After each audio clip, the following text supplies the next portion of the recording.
जय Hind.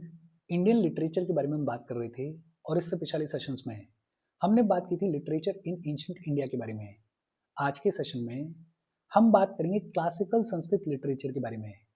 Classical Sanskrit literature की कहानी क्या रही है उस सब के बारे में अब हम पढ़ेंगे, बातचीत करेंगे। इसी क्लासिकल संस्कृत लिटरेचर के अंदर हम बात करेंगे संस्कृत ड्रामा के बारे में, पढ़ेंगे संस्कृत पोइट्री के बारे में और फाइनली बात करेंगे अदर मेजर संस्कृत टेक्स्ट के बारे में। इन सभी टॉपिक्स के बारे में अब हम पढ़ेंगे, बातचीत करेंगे। देखो शुरू करते हैं। बेसिक इंट्रोडक्शन के तौर पर अगर बात करें तो ये जो क्लासिकल संस्कृत लिटरेचर है, इस क्लासिकल संस्कृत लिटरेचर का पीरियड लगभग 4th सेंचुरी एडी से लेके 12th सेंचुरी एडी के बीच में देखने को मिलता है। क्लासिकल संस्कृत लिटरेचर का पीरियड लगभग 4th सेंचुरी एडी से लेके 12th सेंचुरी एडी के बीच में देखने को मिलता है। और ये जो संस्कृत लिटरेचर है इसको दो कैटेगरीज में डिवाइड करके देखा जाता है। कौन कौन सी दो कैटेगरीज में डिवाइड करके देखा जाता है? एक वैदिक कैटेगरी है, वैदिक एज के दौरान जो भी संस्कृत लिटरेचर लिखी गई उसको रखा जाता है वैदिक कैटेगरी में, और दूसरी क्लासिकल कैटेगरी है। और क्लासिकल कैटेगरी का पीरियड कब से कब तक देखने को मिलता है? लगभग 4th सेंचुरी एडी से लेके 12th सेंचुरी एडी के बीच में देखने को मिलता है। इनफैक्ट हमारे कंट्री के दो जो सबसे बड़े एपिक्स हैं, एक महाभारत और दूसरा रामायण। महाभारत और रामायण दोनों ही क्लासिकल कैटेगरी का पार्ट कंसीडर किए जाते हैं। महाभारत और रामायण दोनों ही क्लासिकल कैटेगरी का पार्ट हैं, लेकिन इनको सेपरेटली डिस्कस किया जाता है। सेपरेटली डिस्कस क्यों किया जाता है? बिकॉज इनकी जो रिलीजियस इंपॉर्टेंस है वो बहुत ज्यादा हाई है। बट इन एसेंस अगर बात करें तो Ramayana and Mahabharata are considered precursors of Sanskrit kavya, of Sanskrit poetry and other treatises other works of Sanskrit. Sanskrit में जो भी काव्य लिखे गए, जो भी पोइट्री लिखी गई, जो भी अदर कामकाज किए गए, उन सब का प्रिकर्सर कंसीडर किया जाता है महाभारत को और रामायण को। अच्छा, जितना भी संस्कृत लिटरेचर देखने को मिलता है उस संस्कृत लिटरेचर में जो भी संस्कृत ग्रामर के रूल्स एंड रेगुलेशंस हैं वो कहां से आए? संस्कृत ग्रामर के रूल्स एंड रेगुलेशंस के ऊपर सबसे पहली बार और सबसे खूबसूरत किताब पनिनी ने लिखी। और पनिनी की ये जो किताब है इसको क्या बुलाया जाता है? इसको अष्टधाई बुलाया जाता है। अष्टधाई ये जो किताब है ये किसने लिखी है? पनिनी ने लिखी है। ये जो अष्टधाई है ये बेसिकली संस्कृत ग्रामर से डील करती है। ये बेसिकली बात करती है about the rules of Sanskrit grammar. और जितनी भी संस्कृत लिटरेचर देखने को मिलती है उस संस्कृत लिटरेचर में जो संस्कृत ग्रामर के रूल्स देखने को मिलते हैं वो कहां से आए हैं? वो आए हैं पन्नी की किताब अष्टधाई से। इंपॉर्टेंट है, इसको ध्यान रखना।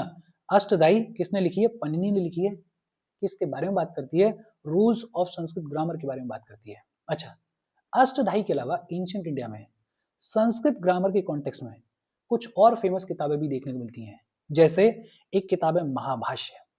ये जो महाभाष्य है इसको किसने लिखा है? इसको पतंजलि ने लिखा है। कब लिखा? 250 बीसी में लिखा। ये जो महाभाष्य है ये भी बात करती है संस्कृत ग्रामर के बारे में। महाभाष्य के अलावा एक और किताब है वर्तिका सूत्र। और ये जो वर्तिका सूत्र है इसको किसने लिखा है? इसको कात्यायन ने लिखा है। और ये जो वर्तिका सूत्र है ये भी किसके बारे में बात करती है? ये भी संस्कृत ग्रामर के बारे में बात करती है।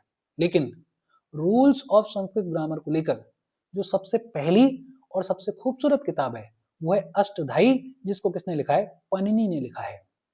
बेहद सिंपल और इजी सी बातचीत है। अच्छा, ये जो क्लासिकल संस्कृत लिटरेचर है इसमें संस्कृत ड्रामाज देखने को मिलते हैं, इसमें संस्कृत पोइट्री देखने को मिलती है, इसमें संस्कृत के अदर कामकाज देखने को मिलते हैं। इन सब के बारे में एक एक करके पढ़ लेते हैं। सबसे पहले हम बात करेंगे संस्कृत ड्रामा के बारे में। देखो, उस दौर में भी और आज भी एंटरटेनमेंट के लिए, लोक रंजन के लिए जो सबसे पॉपुलर आउटलेट्स रहे हैं वो या तो ड्रामा रहा है, या पोइट्री रही है, या रोमांटिक टेल्स रही हैं। और जब हम बात करते हैं ड्रामा के बारे में तो हम बात करते हैं परफॉर्मेंस के बारे में, हम बात करते हैं जेस्चर्स के बारे में, हम बात करते हैं स्टेज डायरेक्शन के बारे में, हम बात करते हैं एक्टिंग के बारे में। किसी भी ड्रामा में परफॉर्मेंस कैसे होनी चाहिए, स्टेज का डायरेक्शन कैसा होना चाहिए, एक्टिंग कैसे होनी चाहिए, जेस्चर्स कैसे होने चाहिए, उसके रिगार्डिंग जो रूल्स एंड रेगुलेशंस हैं, उन रूल्स एंड रेगुलेशंस को सबसे पहली बार कहां पे ले डाउन किया गया? नाट्य शास्त्र में ले डाउन किया गया। भारत मुनि का जो नाट्य शास्त्र है वो बात करता है about the rules regarding performance, gestures, stage direction and acting which is to be done in the drama. बहुत सारे संस्कृत ड्रामास को लिखा गया। जो कुछ पॉपुलर संस्कृत ड्रामाज हैं उनके बारे में बात कर लेते हैं। सुधारक ने एक बहुत ही फेमस ड्रामा लिखा जिसका नाम है मरीचाकिता। सुधारक का ये जो मरीचाकिता है इसमें 10 एक्ट देखने को मिलते हैं। It is a 10 act Sanskrit drama और इसको लिखा गया 5th सेंचुरी एडी में। ये जो सुधारक का मरीचाकिता है इसकी कहानी क्या है? एक यंग ब्राह्मण है जिनका नाम है चारुदत्त, और ये जो यंग ब्राह्मण है चारुदत्त, इनको प्यार हो जाता है एक कोटिसन से जिसका नाम है वसंत सेना। चारुदत्त और वसंत सेना की लव स्टोरी है एक तरीके से इस मरीचाकिता में। इंपॉर्टेंट क्या है? मरीचाकिता किसने लिखा है? सुधारक ने लिखा है। 10 एक्ट का संस्कृत ड्रामा है। सुधारक के अदर प्लेज भी हैं, जैसे एक है विना वसवा दत्ता। ये जो विना वसवा दत्ता है इसको भी किसने लिखा है? सुधारक ने लिखा है। और एक है पदमपरा भृतिका। पदमपरा भृतिका ये भी किसका ड्रामा है, किसका प्ले है? सुधारक का प्ले है। इसके अलावा बेहद पॉपुलर विशाखा दत्त का मुद्राकाशा है। विशाखा दत्त ने एक ड्रामा लिखा, संस्कृत ड्रामा लिखा जिसका नाम क्या है? मुद्राकाशा। और मुद्राकाशा में बताया गया है कि चंद्रगुप्त मौर्य जो है वो किस तरीके से अपने थ्रोन पर बैठेंगे। तो विशाखा दत्त ने एक बड़ा ही पॉपुलर संस्कृत ड्रामा लिखा मुद्राकाशा। विशाखा दत्त का एक और प्ले है जिसका नाम है देवी चंद्रगुप्तम। देवी चंद्रगुप्तम ये भी किसका प्ले है? ये भी विशाखा दत्त का है। फिर इसके बाद भावभूति। भावभूति ने उत्तर रामचरित को लिखा। उत्तर रामचरित नाम का जो संस्कृत ड्रामा है उसको किसने लिखा है? भावभूति ने लिखा है। और इसमें बात की गई है भगवान राम की लेटर लाइफ के बारे में। जब भगवान राम वनवास काट के वापस आएंगे और अयोध्या की गद्दी पे बैठेंगे, उसके बाद की जो कहानी है उसके बारे में बात की गई है इस उत्तर रामचरित में, जिसको किसने लिखा है? भावभूति ने लिखा है। देखो याद करो साथ के साथ, सुधारक के ड्रामा का नाम क्या है? मरीचाकिता। सुधारक के जो सबसे पॉपुलर संस्कृत ड्रामा है उसका नाम क्या है? मरीचाकिता। विशाखा दत्त इनके ड्रामा का नाम क्या है? मुद्राकाशा। विशाखा दत्त ने एक और ड्रामा लिखा देवी चंद्रगुप्तम। भावभूति के संस्कृत ड्रामा का नाम क्या है? उत्तर रामचरित। ये नाम आपके दिमाग में साथ के साथ रजिस्टर होने चाहिए। एक और बेहद फेमस संस्कृत प्ले राइटर हुए भाषा, और ये जो भाषा है ऐसा माना जाता है कि कालिदास से पहले पैदा हुए। और भाषा ने एक बहुत ही फेमस संस्कृत ड्रामा लिखा स्वप्न वसवा दत्ता या स्वप्न वसवा दत्तम। स्वप्न वसवा दत्ता, ड्रीम ऑफ वसवा दत्ता। ये जो प्ले है इसको किसने लिखा? इसको भाषा ने लिखा। ये जो स्वप्न वसवा दत्तम है ये बहुत लंबे टाइम तक डिस्कवर नहीं किया गया था। फाइनली इसको 1912 में केरला में डिस्कवर किया। किसने डिस्कवर किया? टी गणपति शास्त्री ने इसको डिस्कवर किया। ऐसा कहा जाता है कि भाषा ने 13 प्लेज लिखे। कितने लिखे? 13 प्लेज लिखे। अपने आप में बड़ी बात है। इन 13 प्लेज में से एक तो स्वप्न वसवा दत्तम है, इसके अलावा पंचरत्न है, चारू दत्त है, फिर दूत घटोत्कच है, उरुभंगा है और दूत व्यायाम है। 13 प्लेज लिखे भाषा ने, लेकिन जो सबसे पॉपुलर है वो स्वप्न वसवा दत्तम है। इसको दिमाग में रखना। हर्षवर्धन दी एम्परर, इन्होंने 3 बड़े इंपॉर्टेंट प्लेज लिखे। हर्षवर्धन ने एक रत्नावली को लिखा, और रत्नावली में जो प्रिंसेस रत्नावली है और किंग उदयन है उनके बारे में बात की गई है। ये जो रत्नावली है इसमें होली का भी रेफरेंस देखने को मिलता है। रत्नावली के अलावा हर्षवर्धन ने नागनंदा को लिखा। नागनंदा को भी किसने लिखा है? हर्षवर्धन ने लिखा है। और हर्षवर्धन ने प्रियदर्शिका को लिखा। प्रियदर्शिका बेसिकली रोमांटिक कॉमेडी है between king Udayan and Priyadarshika. तो हर्षवर्धन ने 3 पॉपुलर संस्कृत ड्रामाज लिखे, एक रत्नावली, दूसरा नागनंदा और तीसरा प्रियदर्शिका। देखो साथ के साथ याद करो, सुधारक के संस्कृत ड्रामा का नाम क्या है? मरीचाकिता। विशाखा दत्त के संस्कृत ड्रामा का नाम क्या है? मुद्राकाशा। भावभूति के संस्कृत ड्रामा का नाम क्या है? उत्तर रामचरित। भाषा के संस्कृत ड्रामा का नाम क्या है? स्वप्न वसवा दत्तम। और हर्षवर्धन ने 3 प्लेज 3 ड्रामाज लिखे। कौन कौन से? एक रत्नावली, दूसरा नागनंदा और तीसरा प्रियदर्शिका।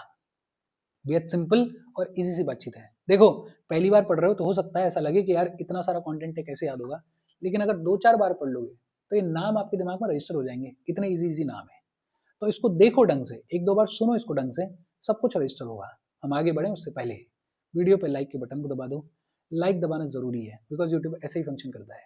जब आप वीडियो पे लाइक के बटन को दबाते हो तो यूट्यूब वीडियो को कंसिडर करता है और थोड़ा सा पुश कर देता है। तो लाइक का बटन दबा दो, शेयर कर दो अपने सोशल मीडिया हैंडल्स पे, व्हाट्सएप वगैरह पे अपने फ्रेंड्स को। जो भी लोग इसमें इंटरेस्टेड हैं, इससे रिलेटेड पढ़ाई कर रहे हैं, उनको शेयर कर दो। अगर चैनल को सब्सक्राइब नहीं किया है तो फॉर श्योर चैनल को सब्सक्राइब कर लो। और अगर आप केपेबल हो हेल्प करना चाहते हो तो आप हमें हेल्प कर सकते हो by clicking on the join button, या फिर आप कंट्रीब्यूट भी कर सकते हो क्यूआर कोड पे स्कैन करके। अच्छा, संस्कृत ड्रामास की कहानी क्या रही वो तो होपफुली आपको समझ में आई होगी। अब बात आती है संस्कृत पोइट्री के बारे में। ये जो पोइट्री वाला जेनर है इसको काव्य भी बुलाया जाता है। और देखो, संस्कृत पोइट्स में जो one of the greatest poet हुए वो थे कालिदास। और कालिदास ने कई सारी रचनाएं करी हैं। कालिदास की जो फेमस रचनाएं हैं उनमें से एक है कुमार संभवम। ये जो कुमार संभवम है ये बेसिकली बात करती है about the birth of Kumar, about the birth of Kartikeya. Kartikeya जो कि भगवान शिव और पार्वती के बेटे थे, उनके बर्थ के बारे में बात की गई है कुमार संभवम में। ये जो कुमार संभवम है इसको किसने लिखा है? कालिदास ने लिखा है। मालविका अग्निमित्रम, मालविका अग्निमित्रम ये लव स्टोरी है। अग्निमित्रा जो कि शुंगा एम्परर हुआ करते थे और मालविका जो कि एक सर्वेंट गर्ल हुआ करती थी। तो मालविका अग्निमित्रम इसको भी किसने लिखा है? कालिदास ने लिखा है। रघुवंशा, रघुवंशा रघु की डायनेस्टी के बारे में, भगवान राम की डायनेस्टी के बारे में एक तरीके से। रघुवंशा इसको भी किसने लिखा है? कालिदास ने लिखा है। Vikramorvashiyam, Vikramorvashiyam it is a love story of Vikram and Urvashi. Vikramorvashiyam इसको भी किसने लिखा है? कालिदास ने लिखा है। और कालिदास ने 2 छोटे एपिक्स भी लिखे, एक का नाम था मेघदूत और दूसरे का ऋतु सांबरा। मेघदूत और ऋतु सांबरा इनको भी किसने लिखा? कालिदास ने लिखा। देखो, इसमें प्रोनाउंसिएशन का जरूर देख लेना, हो सकता है मैं कुछ कुछ शब्दों में ऊपर नीचे कर रहा हूं, वो आपकी रिस्पॉन्सिबिलिटी है, लेकिन हाँ, याद अपन यहीं कहीं कर लेंगे। कालिदास के जो पॉपुलर संस्कृत काव्य हैं उनकी अगर बात करें तो एक है कुमार संभवम, दूसरा मालविका अग्निमित्रम, तीसरा रघुवंशा, चौथा विक्रमो वश्यम, और 2 स्मॉलर एपिक्स भी लिखे, एक मेघदूत और दूसरा ऋतु सांबरा। ये सब किसने लिखा है? कालिदास ने लिखा है। हरिसेन एक और बेहद पॉपुलर पोएट हुए जिन्होंने कई सारी पोएम्स लिखी in the praise of Samudragupta. Samudragupta जो कि बड़े राजा हुए, उनकी प्रेज में हरिसेन ने कई सारी पोएम्स लिखी। इनफैक्ट इनको इतना एप्रिसिएशन मिला कि इनकी जो पोएम्स हैं उनको अलाहाबाद पिलर के ऊपर इंस्क्राइब किया गया है। अलाहाबाद पिलर के बारे में आगे चलते हम पढ़ेंगे, समुद्रगुप्त के बारे में भी पढ़ेंगे, लेकिन हरिसेन अपने आप में इंपॉर्टेंट पोएट रहे। डांडिन, डांडिन ने काव्य दर्श को लिखा। काव्य दर्श को किसने लिखा? डांडिन ने लिखा। और डांडिन ने नहीं, दश कुमार चरित्र को लिखा। टेल ऑफ 10 प्रिंसेस, दश कुमार चरित्र, इसको भी किसने लिखा है? डांडिन ने लिखा है। तो डांडिन ने काव्य दर्श को लिखा और डांडिन ने ही दश कुमार चरित्र को लिखा। जयदेव की एक बड़ी फेमस राइटिंग है गीता गोविंद। जयदेव ने गीता गोविंद को लिखा, 12th सेंचुरी में लिखा, और ये अपने आप में इंपॉर्टेंट है। जयदेव ने गीता गोविंद को लिखा 12th सेंचुरी में लिखा, और ये बात करती है about the life of Lord Krishna. फिर नैचंद्र सूरी, नैचंद्र सूरी जो है वो जैन स्कॉलर हुआ करते थे 15th सेंचुरी के, और इन्होंने हम्मीर महाकाव्य को लिखा। किसको लिखा? हम्मीर महाकाव्य को लिखा। जो किंग हम्मीर हुए उनकी एक तरीके से बायोग्राफी है हम्मीर महाकाव्य, जिसको किसने लिखा है? नैचंद्र सूरी ने लिखा है। फिर सोमदेव सूरी, सोमदेव सूरी जो कि साउथ इंडिया में जैन मॉन्क हुए 10th सेंचुरी में, इन्होंने उपास काद्यायन, उपास काद्यायन जो कि सेंट्रल वर्क है दिगंबर लिटरेचर का, उसको किसने लिखा? सोमदेव सूरी ने लिखा। सोमदेव सूरी ने ही नीति वाक्य मित्रा जो कि जैन पॉलिटी के ऊपर काम काज है, नीति वाक्य मित्रा को भी किसने लिखा? सोमदेव सूरी ने लिखा। एक भैरवी हुए, भैरवी ने कीरत अर्जुन निया को लिखा। कीरत जो है वो हंटर हुआ करते थे। कीरत और अर्जुन के ऊपर कहानी है ये, कीरत अर्जुन निया, इसको किसने लिखा है? भैरवी ने लिखा है। एक मग हुए, मग ने शिशुपाल वध को लिखा। शिशुपाल को जो लॉर्ड कृष्ण ने मारा उसकी बातचीत की गई इस शिशुपाल वध में। देखो ये जो नाम है इनको याद करो, फिर से देखो, कालिदास ने कुमार संभवा को लिखा, मालविका अग्निमित्रम को लिखा, रघुवंशा को लिखा, विक्रमो ओशियामा को लिखा और दो स्मॉलर एपिक्स मेघदूत और ऋतु सांबरा को लिखा।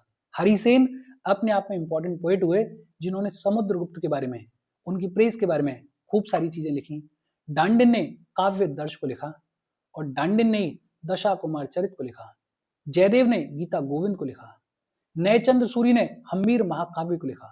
सोमदेव सूरी ने उपासकाध्यायन को लिखा और नीति वाक्य मित्रा को लिखा। और बाकी भैरवी ने कीरत अर्जुनिया को लिखा और मग ने शिशुपाल वध को लिखा। ये जो नाम है, ये नाम याद रखने हैं। ये बात हो गई संस्कृत पोएट्री के बारे में। फिर बात आती है अदर मेजर संस्कृत टेक्स्ट के बारे में। कौटिल्य ने अर्थशास्त्र को लिखा। ये जो कौटिल्य का अर्थशास्त्र है, इसमें मौर्यन एम्पायर की इकोनॉमिक और सोशल कंडीशंस के बारे में बात की गई है। अच्छा, ये जो टेक्स्ट है, इस टेक्स्ट में बताया गया है कि अर्थशास्त्र को कौटिल्य ने या विष्णुगुप्त ने लिखा है। और जो हिस्टोरियंस हैं वो ये कहते हैं कि कौटिल्य और विष्णुगुप्त चाणक्य के ही नाम हुआ करते थे। ये जो संस्कृत लैंग्वेज है, इसको ट्रू सेंस में पुश मिलेगा गुप्ता पीरियड के दौरान। गुप्ता पीरियड के दौरान खूब सारे ड्रामाज लिखे जाएंगे संस्कृत में, खूब सारा कामकाज किया जाएगा संस्कृत में। लेकिन मेडिवल पीरियड के दौरान संस्कृत जो है वो प्रिडोमिनेंटली यूज नहीं की जाएगी। हाँ, कुछ पॉपुलर कामकाज संस्कृत में मेडिवल पीरियड के दौरान भी किए जाएंगे, स्पेशली कश्मीर में। जैसे कल्हान ने राज तरंगिनी को लिखा। ये जो कल्हान की राज तरंगिनी है, it talks about the Kings of Kashmir. Somdev ने लिखा कथा सरिता सागरा को। सोमदेव ने कथा सरिता सागरा को लिखा और इसमें इंडियन लेजेंड्स की, हिस्ट्री की और फोक टेल्स की बातचीत की गई है। It is a collection of all those. और बिल्हान ने विक्रम देव चरित को लिखा। बिल्हान ने विक्रम देव चरित को लिखा, जो कि एक चालुक्यन किंग विक्रमादित्य सिक्स्थ के बारे में बातचीत करती है। तो बेहद सिंपल, कल्हान ने राज तरंगिनी को लिखा, जो कि अपने आप में बेहद पॉपुलर किताब है। सोमदेव ने कथा सरिता सागरा को लिखा और बिल्हान ने विक्रम देव चरित को लिखा। बेहद सिंपल और इजी सी बातचीत है। अच्छा, एंशिएंट इंडिया के दौरान कई सारे पॉपुलर कामकाज ऐसे भी हैं जो कि थोड़ा साइंटिफिक टेक्स्ट हैं। उन साइंटिफिक टेक्स्ट के बारे में भी बात कर लेते हैं। एक है पिंगला। पिंगला ने चंद्र शास्त्र को लिखा। चंद्र शास्त्र को किसने लिखा? पिंगला ने लिखा। ये जो चंद्र शास्त्र है, it is a book of mathematics. Chandra Shastra book of mathematics है। किसने लिखा? पिंगला ने लिखा। एक चारक संहिता है। चारक संहिता बुक ऑफ मेडिसिन है और ये जो चारक संहिता है, इसको चारक ने लिखा। फिर एक सुश्रुत संहिता है। ये जो सुश्रुत संहिता है, ये बुक ऑन सर्जरी है और ये जो सुश्रुत संहिता है, इसको किसने लिखा है? सुश्रुत ने लिखा है। फिर एक माधव निदान है। माधव निदान जो है वो बुक ऑन पैथोलॉजी है, बुक ऑन मेडिसिन कह सकते हैं एक तरीके से। ये जो माधव निदान है, इसको किसने लिखा है? माधव ने लिखा है। फिर एक इंसान हुए वराह मीरा, और वराह मीरा ने एक तो पंच सिद्धांतिका को लिखा। पंच सिद्धांतिका मैथमेटिकल एस्ट्रोनॉमी के ऊपर किताब है। और एक बृहत संहिता को लिखा। बृहत संहिता के अंदर कई सारे टॉपिक्स के बारे में बात की गई है, जैसे प्लेनेटरी मूवमेंट्स, जैसे जियोलॉजी वगैरह। तो ये जो पंच सिद्धांतिका है और ये जो बृहत संहिता है, इसको किसने लिखा है? वराह मीरा ने लिखा है। आर्यभट्ट ने आर्यभट्टी को लिखा और आर्यभट्टी जो है, it is a book on astronomy and mathematics. Lagadha ने वेदांग ज्योतिष को लिखा और भास्कर सेकंड ने सिद्धांत शिरोमणि को लिखा। ये भी अपने आप में इंपॉर्टेंट काम है। चंद्रशास्त्र किसने लिखा? पिंगला ने लिखा। Chandrashastra is a book on mathematics. Charaka Samhita book on medicine किसने लिखा? चारक ने लिखा। Sushruta Samhita book on surgery किसने लिखा? सुश्रुत्रा ने लिखा। माधव निदान बुक ऑन पैथोलॉजी किसने लिखा? माधव ने लिखा। वराह मीरा ने पंच सिद्धांतिका को लिखा और बृहत संहिता को लिखा। आर्यभट्ट ने आर्यभट्टी को लिखा। लगड़ा ने वेदांग ज्योतिष को लिखा और भास्कर सेकंड ने सिद्धांत शिरोमणि को लिखा। बेहद सिंपल और इजी सी बातचीत है। अगर आप पहली बार पढ़ रहे हो तो आपको डिफिकल्ट लगेगा। बाकी अगर आपने रिवीजन किया है या पहले पढ़ा हुआ है, कभी देखा हुआ है, तो ये नाम इतनी बार रिपीट होते हैं कि ऑटोमेटिक रजिस्टर हो जाएंगे। सेशन को देखो, ढंग से देखो। प्रोनाउंसिएशन का मैं पहले ही बोल चुका हूँ, देख लेना, इसमें ऊपर नीचे होता ही है। बाकी अगर कोई डाउट हो तो कमेंट करके पूछ लेना। Thank you very much.